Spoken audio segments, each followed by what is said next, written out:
So like Lance, I haven't had a lot of talents. One of them is hunting animals, and since I was young, that was all I ever wanted to do. So one of my jobs here at KUIU is to advise people on both gear, and it's kind of morphed into I get calls from everybody about when they draw a hunt, where should I go. And so today I'm going to talk about like the overall landscape of sheep in North America. I mean, a quick show of hands, who here has drawn a sheep tag or been on a sheep hunt? Who here wants to go on a sheep hunt? Okay, this may help. So there's a lot of confusion in sheep. People think, oh, I want to go on a sheep hunt. Where do I start? And there's a lot that goes into it to make the right choice. And a lot of it is not, this is the best spot, or this guy's better than this guy, or I should apply here or there. It's what you want to get out of it. It's, are you bow hunting? Are you in great shape? Do you want to do a backpack hunt? Do you want to do a horseback hunt? Are you looking for a great big ram? Are you looking for an area with a lot of opportunity? These are all the questions you got to ask ahead of time, because what I find is most people that go on a sheep hunt that come back unsatisfied, whether they got one or not, is because they picked the wrong spot to go. It falls a lot on them. So if you know the right questions to ask ahead of time and you know what you're looking for, you can get a lot closer to picking, whether it's draw or buying a hunt or booking a hunt, what you're looking for. So I'm going to go through just the overall landscape of sheep in North America. So we have 4 sheep in North America. There six kind of are referred to, but it's really 4. So there's Dall sheep, there's stone sheep, there's Rocky Mountain Bighorn, there's desert sheep. The 2 other extras would be California Bighorns and Fannin sheep, and I'll get into what those are exactly. But the kind of starter, the most achievable hunt in North America is Dall sheep. And Dall sheep are in the Northwest Territories. We're going to start east and work west. They're in the Northwest Territories, they're in the Yukon, they're in Alaska, and there's a small area in British Columbia that has Dall sheep as well. They're not all created equal. The Northwest Territories has really high density. The Northwest Territories and the Yukon have really high density, very high success rate. It's more expensive. On the other hand, 90 of the top 100 Dall sheep killed in the world have come out of Alaska. So it kind of depends on what you want to get out of the hunt. The Northwest Territories has the highest success rate. It's the most remote. It's the most bow hunter friendly. It's also the most expensive. You can do a helicopter hunt, you can do airplane hunts, backpack hunts, but the Northwest Territory has the highest success rate. The Yukon is probably a close second. There's some really good areas in the Yukon. Alaska has a lot of different sheep hunting. It has the Brooks Range, the Chugach, the Alaska Range, the Talkeetnas, lots of different stuff. The success, so I'm going to take a step back. In the Northwest Territories, in the Yukon and in British Columbia, you are required, unless you're a resident of those areas, you are required to have a guide, a licensed guide. Same in Alaska. Unless you're a resident, there's no such thing as DIY Dall sheep hunting. So it's a bummer that we can't just head up north and go do that, but it's just a fact. So Alaska is on average cheaper than the Yukon and Northwest Territories. The one area in British Columbia that has Dall sheep, I'm not really going to dive into, but there is a small one, but there's really 3 options. So those areas, it depends on, there's higher success rate, you're going to pay more. Physically easier hunt, you're going to pay more. Bigger rams, you're probably going to have lower success rate, lower density animal. So it's real important when you decide, I'm going to go pick a Dall sheep hunt. You don't just go like call somebody and say, hey, book me on a Dall sheep hunt. So if you're an archer, you're probably going to want to go to a helicopter area or an area that has really high density of sheep, probably in the Northwest Territories, some in the Yukon. There's some areas in Alaska that have a little higher density, but overall, like archery success in the NWT is by far the highest. So here's a couple sheep. This is a Chugach ram I killed with Lance. That's a Yukon ram. This sheep right here, I put that in there because it kind of motivates me, but I missed that sheep with my bow in 2012. And it's a giant. Somebody else killed it a year later, and it bums me out. Makes me want to go on another hunt. And then it's a big Dall sheep that Jason killed up in the Northwest Territories. One of the things that I get asked a lot about Dall Sheep, and it's always funny to me is people are like, I want a real twisty one, or I want like, so we got 2 sheep here. Jonah Stewart killed this, and Eric Glass killed this other one. The one on the left is Jonah Stewart. That's what you call a broomer. So stubby, old, that's a legal sheep. And the one on the right, obviously, is a really big, twisty Dall sheep. The Brooks Range produces more of these. The NWT is really known for these twisty type sheep. So another question is like, what type of sheep? You're going to stare at that thing on the wall for the rest of your life. If you look at an outfitter's website or you talk to a guy and all his sheep are broomed, and your dream is to kill a big, twisty, full curl ram, you probably should look for a different spot. Doesn't mean that guy doesn't offer a great sheep hunt. It means you got to pick out what you're looking for. So there's some draw areas in Alaska. The Chugach, where Lance operates in, it has the biggest sheep, probably the biggest sheep in the world in one area, and it's the toughest Dall sheep hunting in the world, basically. So if you don't like brush and you don't like ice, I would suggest not putting in there. It's tough hunting. So that's Dall sheep. Alaska, Yukon, NWT. The next one's stone sheep. So stone sheep are really only found in the Yukon and British Columbia, and it's kind of a little arm that swings up into the Yukon. The Yukon has Dall sheep on the top and stone sheep coming up from the bottom, and then British Columbia toward the north and central is where the majority of the stone sheep are.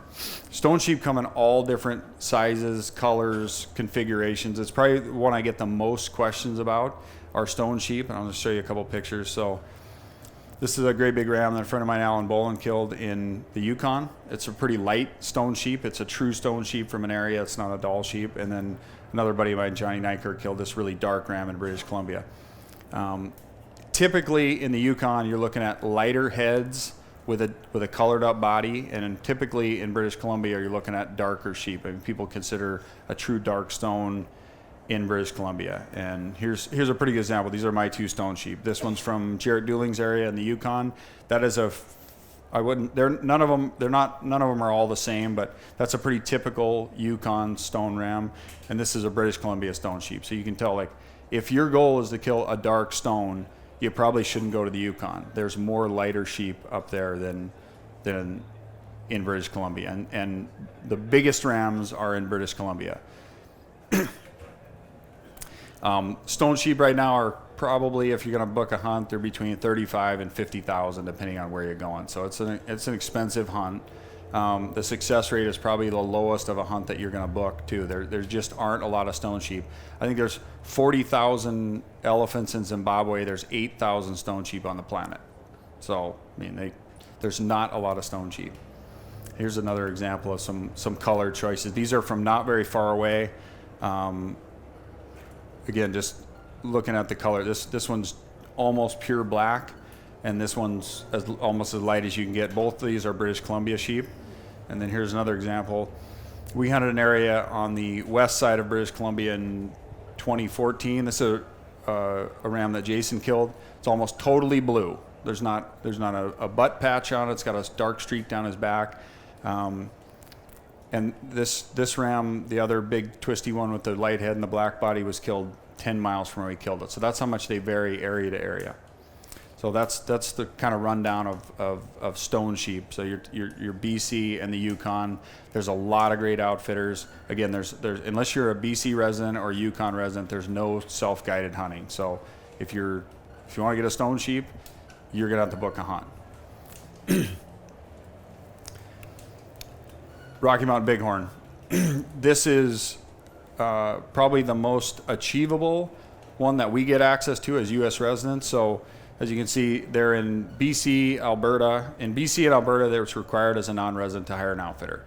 But in all these other states, Washington, Idaho, Montana, North Dakota, South Dakota, Oregon, Wyoming, Nebraska, Utah, Colorado, Nevada, New Mexico, those are all places you can hunt self-guided. So if you're lucky enough to draw a tag, you can hunt all those states. The problem is the odds of drawing a sheep tag now are so slim almost anywhere that people don't realize this, but there are going to be more guys die without a Grand Slam because of the Bighorn than any other sheep. Right now, the hardest one to get is a Bighorn. I get more calls from guys that have been applying for 50 years, 40 years, 30 years that need a Bighorn than anything else. There's quite a few deserts available. Bighorns are the bottleneck right now because there's 19 tags you could purchase, 19 to 25 tags you could purchase in the U.S. These are auction tags. They're expensive. They're between, I think the cheapest one last year went from $55,000 to $500, $485,000, the most expensive one out there. But you also have the most opportunity to draw these. There's more of them, like for example, Wyoming gives, a couple hundred Bighorns a year. So it's one of those that you have to apply. You're going to want to think long term on the Bighorn because you want to apply everywhere you can and to figure out, like, guys that have a Bighorn, it seems simple. I actually drew one. It's great. It was easy. Drew a tag and got one. But most people are not going to go that route. Now you can do guided hunts in British Columbia and Alberta. The success rate is not tremendously high, probably around 25 to 40%. They're between $25,000 and $40,000, but there is some opportunities, and they do come up. And the other one listed on here is California Bighorn. So the subspecies of Bighorn is California Bighorn, and they have them. It's basically a smaller version of them, and that's BC, British Columbia, Oregon, Washington, Idaho. They've been transplanted to North Dakota. They have 4 or 5 herds in Nevada. And Utah has a couple, and they're just a smaller species. When you apply, some states allow you to put in for them also, which is nice. If you can get a chance to hunt California Bighorn, do it. It's the same, counts towards your Grand Slam the same as any Rocky Mountain Bighorn. I'm going to show you a few rams here. This is New Mexico sheep, a Montana Breaks ram, another Montana ram, another New Mexico ram. This is my ram that I drew this tag in 2015, and it's my dad's sheep that he killed back in 2000. That was the first sheep I was ever on. That kind of got us started for me. We'll move on to desert sheep. So you guys should know this guy. These both are very famous rams. This is an Arizona auction tag ram that Jay Scott actually outfitted, and then here's Jason's ram Goliath here. And so we're going to talk about desert sheep. Desert sheep used to be the hardest one to get. They're not as hard anymore. Mexico has transplanted desert sheep all over the place. There is a lot of opportunities for desert sheep in Mexico, and there's a lot of draw opportunities in the U.S. These are some rams. Obviously, there's Jay smiling. Oh, you know what? I'm going to go back to So applications you can apply for desert sheep in the U.S. in Utah, Colorado, California, Nevada, New Mexico. Texas has one tag, Arizona, and Old Mexico. So that's where you can get desert sheep. The odds are steep like anything, but right now there's quite a few desert sheep for sale or hunts for sale in Mexico. The price of stone sheep is going up because they're limited. There's a finite amount. The price of desert sheep has stabilized and is coming down a bit because in Mexico they're doing a tremendous job of planting desert sheep all over the place. There's more opportunities to hunt in Mexico right now than there's ever been. This used to be the bottleneck for getting your Grand Slam. It's not anymore. There's a lot of opportunities for deserts. And then there's Jason's sheep and big. There's also another subspecies of desert. Some of these is that a Nelson? So these are both Nelson rams here. There's Nelson desert and there's Mexican desert. The Mexicana is a bigger version generally. Bigger bases, and they've been transplanted from Mexico. And here's one of the ugliest deserts you ever see. This is my desert that I finished up with, and another big one that Jay killed. One of the questions I get a lot is, what's a Fannin sheep? So you could ask 10 guys, you're going to get 10 different answers. I'll give you what I think a Fannin sheep is. So there's this group of sheep you can see right here. There's that's taken in the middle of British Columbia in a stone sheep area. And this is running all the colors. There's a pure white one at the top, a dark one with dark legs all over. The bottom line is that stone sheep come from nearly pure white to almost black. So if you book a stone sheep hunt and you go to an area, you could run into a sheep that looks like a Dall sheep, particularly in the Yukon. You also, this sheep on the left here, that's killed in a pure Dall sheep area late in the season, as whether it's global warming or climate change or whatever. There is getting more and more dark hair in Dall sheep. They're killing them in Alaska. They're killing. We were in the Northwest Territories, and a guy in camp with us killed a ram that you would have called a stone sheep. It's a Dall sheep if you genetically tested, but it has a saddle, black sides, and everything. So a Fannin sheep is a dirty Dall sheep or a really light stone sheep, and I always say, if you're, because there's a lot of guys that'll book a Dall sheep hoping to kill one with color, and like I think you should try and get all of them. That makes it more fun, not like, I'm trying to sneak one out, get a sneaky stone sheep. The way I look at stone sheep versus Fannin versus Dalls is, if you could shoulder mount a sheep and tell that it's a stone sheep, it's a stone sheep. If you could shoulder mount a sheep and it looks like a Dall sheep, it's a Dall sheep. So that's my opinion. What's that? What about a Fannin? Yeah, that's it. What is it? What? So, one of the big questions I get almost every day is, I just bought some of your gear, got heavy into elk hunting, deer hunting, and you get a call like, I want to go sheep hunting. How am I going to get on a sheep hunt? And it's not easy. If you're looking for a roadblock or something to prevent you from hunting sheep, it's there. Okay? They're expensive. There's not a lot of opportunity. It's going to take a long-term plan, and you really want to. You're not going to accidentally find yourself on a stone sheep hunt. You have to want to do it. It's not one of those things where I just happen to get a tag and I'm going to go. Like, there's enough roadblocks that if you don't have a desire to do it, you probably won't do it. On the other hand, there's enough opportunity out there that if you really want to do it, there's a way to do it, and there's a way to do it without spending all the money for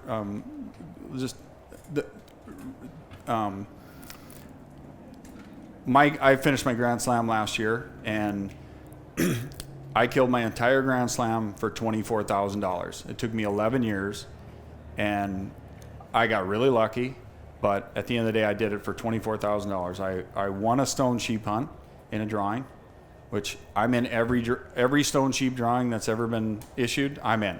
So I won a stone sheep hunt. I got a cancellation Dall sheep hunt. The guy backed out with 48 hours notice and didn't want to go. I drew a bighorn, and I killed that ugly one-horn desert that nobody else wanted to hunt. That's how I did it. It took me almost 11 years to do it. But it can be done. Like I said, there's a lot of roadblocks to want a sheep hunt, but if you really want to do it, there's ways to figure it out. And it's developing a long-term plan. One is draw a tag. I tell everybody, you got to apply everywhere for everything when it comes to sheep. If you can afford it, you should be in the drawing. It seems like the guys that apply the most are the most lucky. I hear it all the time. Guys call me like, I've never drawn a desert sheep tag, and I ask them, well, how long you been applying? I don't even apply. Their odds are terrible. Well, you're definitely not going to get one if you don't apply. I mean, but I hear it all the time. Or in Montana, where guys are like, I've never drawn a sheep tag. How many points do you have? I missed a few years, and I did. Like, you got to be in every drawing. Your hope is to get lucky one time in your life. I've been lucky 3 times, but the best possible scenario, when you crunch the numbers, statistically speaking, you're applying to hopefully get lucky one time, whether it's a desert sheep or whether it's a special Dall tag. But you definitely won't draw if you're not in the drawing. They will not hunt you down and give you a tag. The second thing is book a hunt. I get right now a lot of young guys call me and they're, hey man, I really want to hunt sheep in my life. What should I do? And if you look at, like, I spend about $2,000 to $3,000 a year applying for everything. And I look at it like I'm already on house money. I've won a couple of tags. I've drawn a couple. I'm already winning. But if I was starting today and my goal was to hunt sheep in 10 years, I would book a hunt a long ways out and start paying it off. So, I mean, statistically speaking, you're not going to draw a tag in the next 10 years. How many people in here have drawn a sheep tag, like pulled it? Well, we got a pretty lucky room, actually. That's more than I thought. Right now, if you were for 10 years, we're taking $2,000 a year and putting it towards, there's a lot of outfitters that'll let you book a ways out, and you should book a fair ways out. Just book a hunt, whether it's 5 years out, and start paying it down. You know, if you want something bad enough, it's not that hard to do. And it's really the only way you can ensure you're going to go sheep hunting. Because I have a friend that just drew a Montana sheep tag.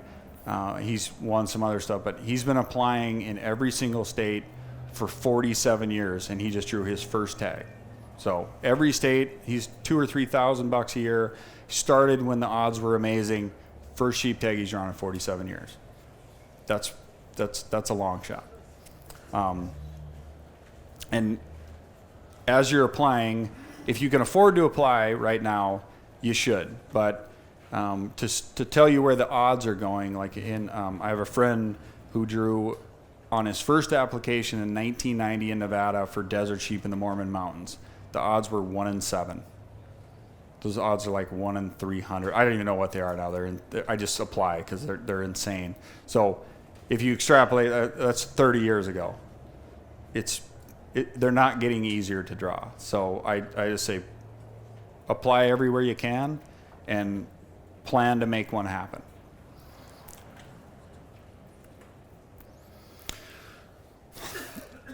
One of the most common questions I get too is like, I just don't see a sheep hunt in my future. What else can I do? And it's like, there are some great mountain hunts that'll offer you the exact same thing as a sheep hunt or close to it that are more affordable. One of them is mountain goat. Mountain goats are, $8,000 to $12,000 right now. There's plenty of places you can draw that have obviously better odds than a sheep would have. It's a tremendous hunt. Every time I've been somewhere I shouldn't be, it's been mountain goat hunting, not sheep hunting. They're a true challenge. So that's another one. This is a mid-Asian ibex in Kyrgyzstan. Right now, the best value in all of mountain hunting is ibex in Asia.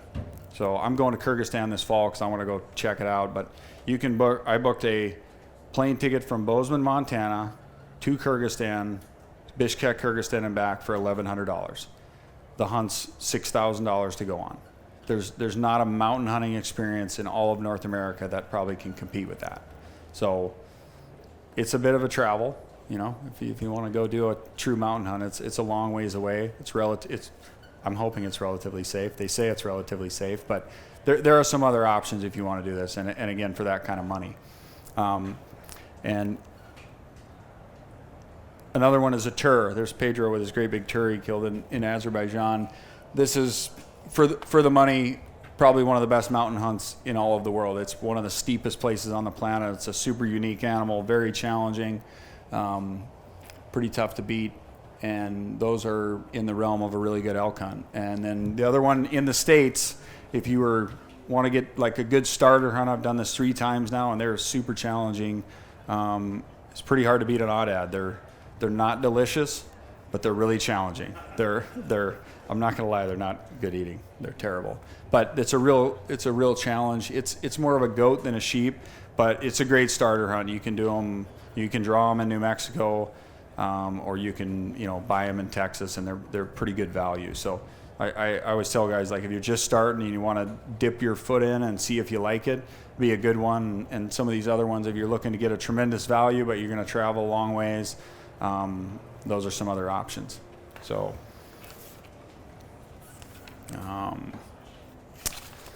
we go through some frequently asked questions that we get a lot here. One is like, how do I choose the right outfitter? And I kind of briefly went over it, but choosing the right outfitter, if you're going to book a hunt, boils down to asking the right questions. There's an outfitter out there that offers what you want.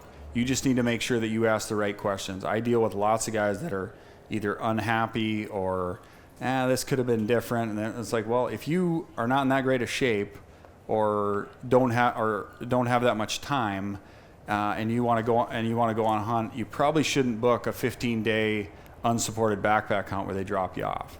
And it's surprising how many guys do that when they're like, I was there a long time and we walked a long ways and kind of thought it'd be easier. Another thing is, if you book a horseback area or an easier type area, if you book a helicopter hunt in the Northwest Territories and dream about marching for 10 days straight and really digging a ram out, it's probably not the right hunt for you either. So you gotta read between the lines. You gotta be honest with your expectations too of what you expect and your actual shape. We've been on some hunts that are tough. Not look at the photos and we're looking up on the ridge tough, like knock you on your ass tough. As hard a thing as you could ever do in your life, you gotta want to do that. It's gonna give you a lot of ways to get out of it. You have to want to do that type of a hunt. If you want to do that type of a hunt, you should pick that type of a hunt. And again, it's kind of reading between the lines. So I talk to tons of clients, tons of guides, and tons of outfitters. And when it comes to all that stuff, the truth kind of lies in the middle of, what they offer, what they deliver, what the client expects, so again, it's just really important to ask the right questions. And I always tell guys, do not make an impulsive decision. If some of the best outfitters are the worst salesmen ever. And some of the worst outfitters are tremendous salesmen. So it's just a fact. Like I have the guy I went on my first Dall Sheep hunt, he's went 100% on Dall Sheep for 11 years, 6 for 6 every single year. If you ask him, am I going to get a sheep? He will tell you, I can't guarantee you're going to get a sheep. He's 100% for 11 years.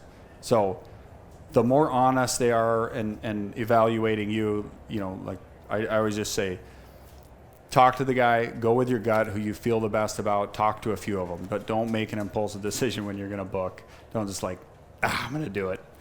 I mean, you should, but make sure it's well thought out. When I got, just yesterday, there's somebody in here drew an Idaho sheep tag, I think. Where's the guy? I was in yesterday that drew an Idaho sheep tag. I saw him earlier. Drew a sheep tag, should I hire an outfitter? What it boils down to is, how well do you know the area? How much time do you have? Because at the end of the day, time is money. And you need to realize what that opportunity is. If you draw a sheep tag, you've won.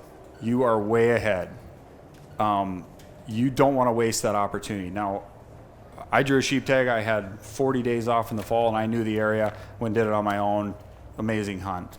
If you don't have that kind of time or don't want to learn the area, go with the guy that knows the area the best. Get the most out of that tag. And one thing I'll say is, there's a big push lately about do it yourself versus guided. I've done both. I've never went on a guided hunt where I regretted having somebody with me, or I didn't learn from somebody or have a great time. Like the whole, I had to go guide it. It's a plus. I mean, most guides are great.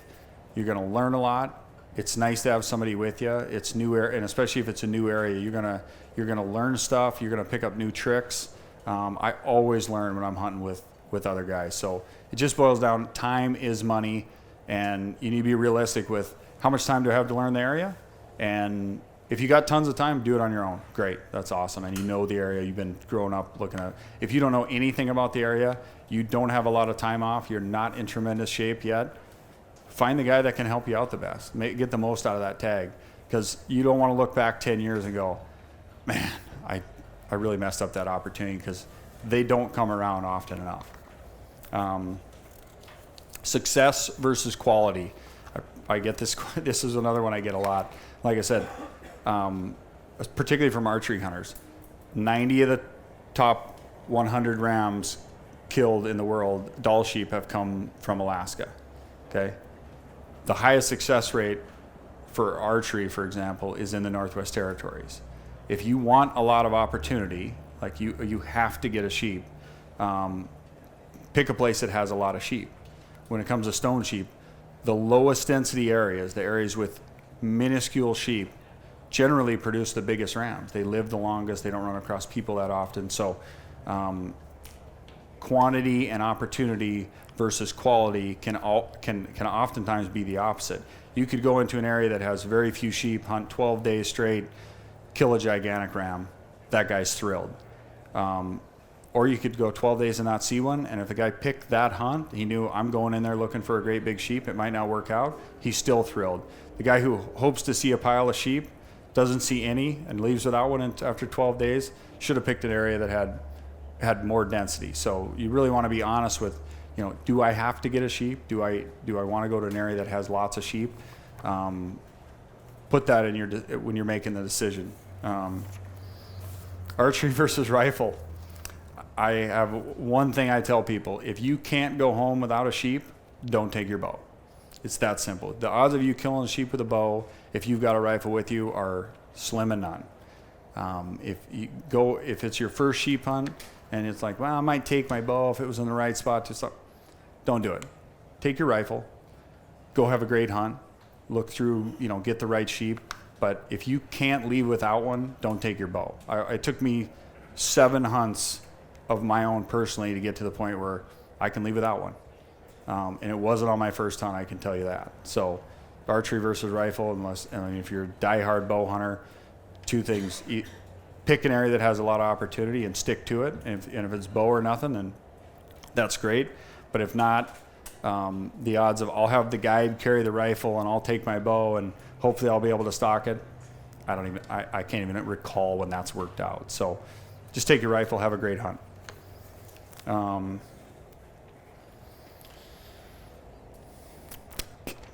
So the last question I get the most of is, what is a cancellation hunt?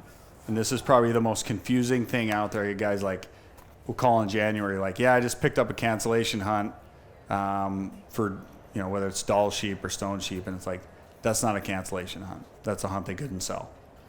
A true cancellation hunt, if you want to hunt sheep, and these come up yearly, and you want to hunt sheep and you want to get the best value, it's going to happen on short notice. That what it means is that somebody has booked that hunt, something has come up, they're not able to go, and they're walking away from some money, and you're going to be able to take advantage of them losing some money on the hunt. That's a true cancellation hunt. Anything other than that is a hunt they couldn't sell, or somebody wanted a bump. If you're paying full price, it's not a cancellation hunt. If you've got 4 months to plan, it's not a cancellation hunt. A cancellation hunt is you need to be on a plane in 48 hours to take advantage of that money that somebody left on the table.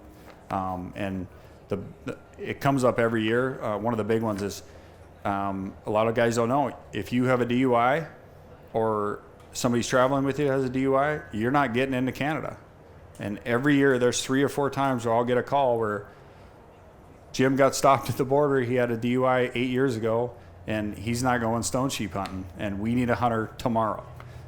Just last year I had a guy that was $10,000 to hunt, stone sheep hunt, $10,000 to hunt, $10,000 to kill. One of the best deals you could get. He was ready in 48 hours, left, killed a 40-inch ram for $20,000.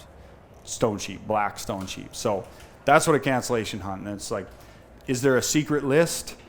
The more outfitters you talk to, the more guys you become friends with, the more guys that know that you're serious about leaving on short notice, the more money you have stashed away that you can access quickly, that will allow you to get a better deal. The longer time you need to go on that hunt, I can't really make it, or I need a new roof this year or whatever, that's not a cancellation hunt. You got to be able to leave immediately, as fast as you can, depending on how much money you're going to take advantage of.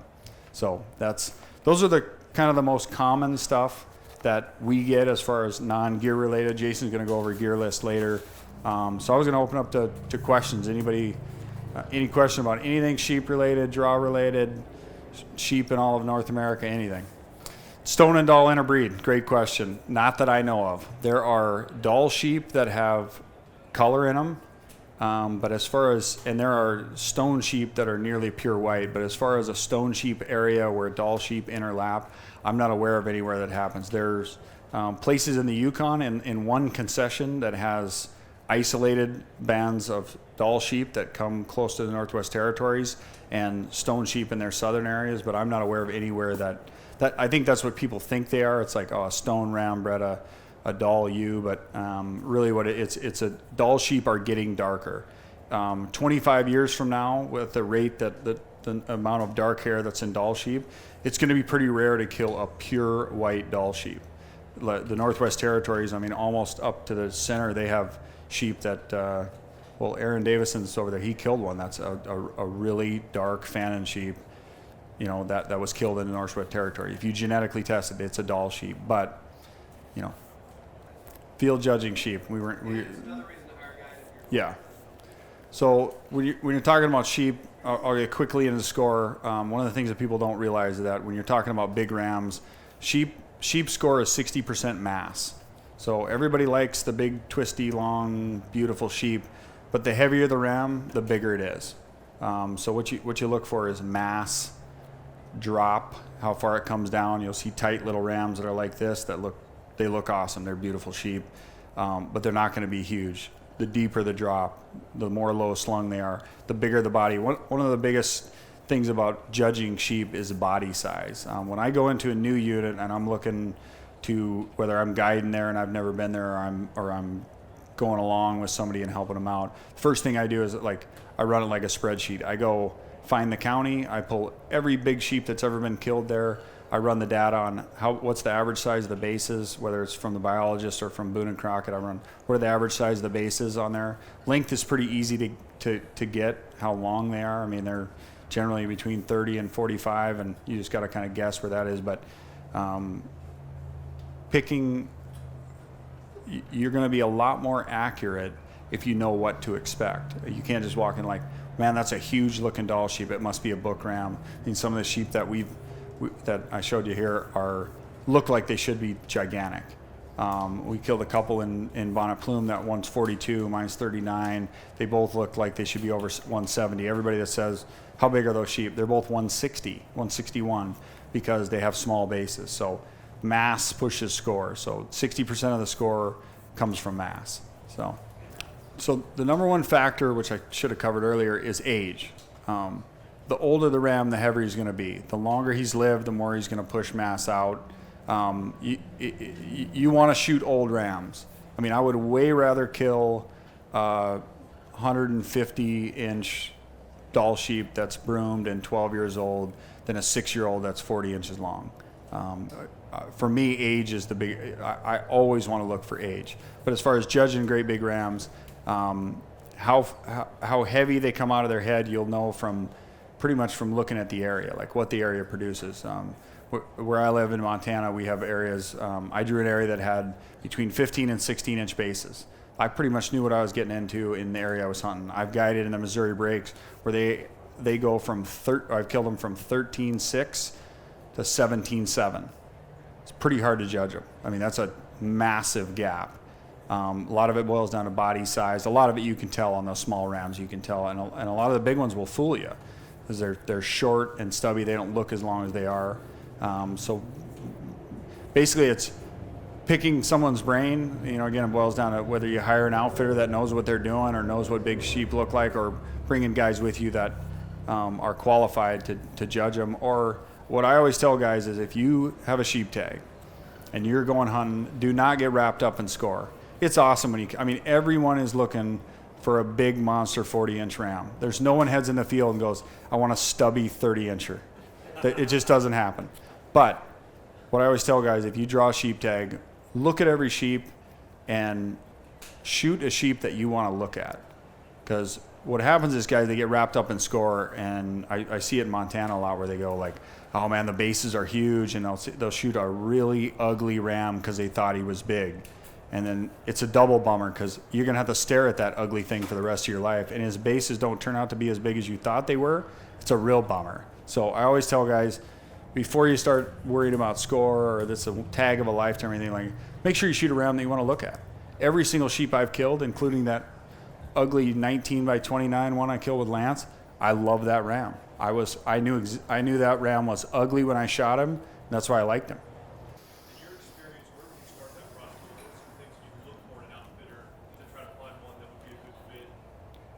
Good question. Like, once you've narrowed down who's a good fit, it's about asking the right questions.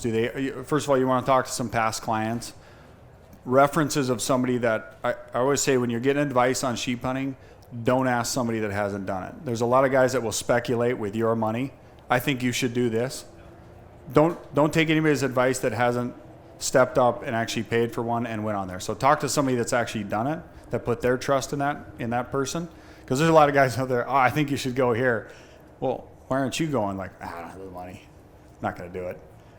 So get advice from somebody that's been there. Ask the right questions, and you're going to get some. It's good to get some pushback. I mean, like everybody wants, this is my ideal trip. If you tell them this is what I think it's going to be like, if he tells you it's like, yeah, it's three of the four, but that's probably not that realistic. That's what you want. You want to know what he delivers. You want him to be honest with you. If a guy says, we got 40 inchers laying under every tree, you'll probably be done in the first day, bring your bow, you're about to get a $35,000 Dall Sheep because you're going twice. Oh, the Unlimited Montana. So I was going to get to that. There is one place in the United States where you can just go buy a sheep tag and go hunt, and it's Unlimited in Montana. I've hunted it 5 times since I was 13. The first sheep hunt I ever did by myself was 13 in the limited area. So it's the Beartooth Plateau, the Boulder. There's basically 5 units where you can buy a tag. It's a quota hunt, so it's either 2 or 3 rams. Once they're killed, it's closed. You apply as a non-resident. It's a guaranteed tag. It is the toughest sheep hunting in North America, but it is doable. There are guys that do it every single year. It takes a long-term plan. You're not going to roll in there and glass one up on top of a ridge and shoot one. That's not how it works. It gets horrible weather. It's some of the nastiest country in North America, but you have a sheep tag in your pocket, and they kill big, nice rams in there every single year. It just takes a long-term plan. You have to plan on, like, I'm going to go for 10 years straight. I'm going to go every year for 2 weeks. I'm going to go learn an area. And my goal is to eventually kill a nice old ram and then limited area. The guys that hunt the hardest, the guys that do the most research, the guys that stick to the plan and go the longest term end up killing sheep. They generally do. I will say one thing. We're talking about bad information. If you read it on the internet about the unlimited area, it's BS. The guys that know the unlimited areas don't share information. No, there's not a spot in the unlimited area where, like, if you're in this basin on opening day, you'll get one. Doesn't exist. Or they're already gone. And the other thing, there's kind of a misconception that it's a foot race on sheep. It's a short quota, 2 or 3 rounds. Most years, most of those seasons are open all the way to the end. I don't know of an outfitter that's killed a ram in the unlimited area for maybe the last 7 or 8 years. That you'll read that a lot, that it can be a foot race. That was the old days a long time ago. Right now it's so hard to find a sheep, and there's so few of them. It's basically they stay open quite a while. They can close early. It does happen, but like I said, generally the guys that hunt the hardest with the best plan get sheep. I will not apply in Montana again. I drew a tag, killed a great big ram with my bow. I will hunt the unlimited area. I'll be back in 5 years, and I will hunt that until I get one. And I'll have a long-term plan to hunt one area until I get one. So, but it's doable. That's the only place. You have a sheep tag in your pocket. What does that tag cost? I think it's $1,200, maybe $900 or $1,200. Can they sell one unlimited? Unlimited, yeah. There's 200 or 300 a year is all that gets sold, and I bet I don't know that they've actually done a study on it. I bet the participation rate is less than 50%, and I bet the participation rate of a guy that stays more than 5 days is less than 10%. It's gnarly country, yeah. It's 2 or 3 rams a year on the quota. 2 or 3 per area, yeah. There's 5 areas, yeah. And the guides aren't outfitted there? Is that what I heard you say? It's tough hunting. It's a tough place to make a living. Jack Atchison used to outfit in the area. He's killed over 100 rams in a limited area, and since he retired and doesn't do it anymore, no one has done it successfully. It's tough. But again, it's the only place where you got a sheep tag in your pocket. And nowadays, as hard as it is to get a Rocky Mountain Bighorn, and the success rate in BC and Alberta for non-residents, even on fully paid hunts, it is an option. Oh, we talked about this last night. One of the things, and particularly if you're bow hunting, but almost anything, one thing you need to ask an outfitter is, who's going to be my guide? Everybody wants to research the outfitter. I'm going with, these guys, or they got a beautiful booth, hardwood all over it, and big rams in it and stuff. One thing you need to ask is, who's my guide? Who am I going to spend the 10 days with? And I always say, like, if I didn't do my research and I showed up on a $20,000 Dall Sheep hunt and my guide's wearing cowboy boots, I'm going to be bummed out. You want to make sure that you find out everything about your hunt, and you want to find out who you're going to be hunting with, because the outfitter's great, the area is great, but at the end of the day, you need to be compatible with that guy. It's going to be hard, and you want to be with somebody that you're going to learn from, that's going to push you, like Lance said, that's going to get the best out of you and can help you the most. If you're not compatible, or they've never done, and another thing I say is, don't be afraid of a young guide either. I get lots of guys that say, well, I'm going, but he's got this guy, it's his second year, I'm wrapping it up. It's his second year guide or whatever. I'm never afraid to go with a young, enthusiastic guy. That guy can walk, that guy can go. He's stoked to be there. You just depends on the guy. A guy that's been there 20 years, he may be burned out. He may hate sheep hunting. He may look at it as a job. So you just want to make sure that ask all the right questions and know who you're actually going to be hunting with. Wrapping it up. Thanks, guys. Appreciate it.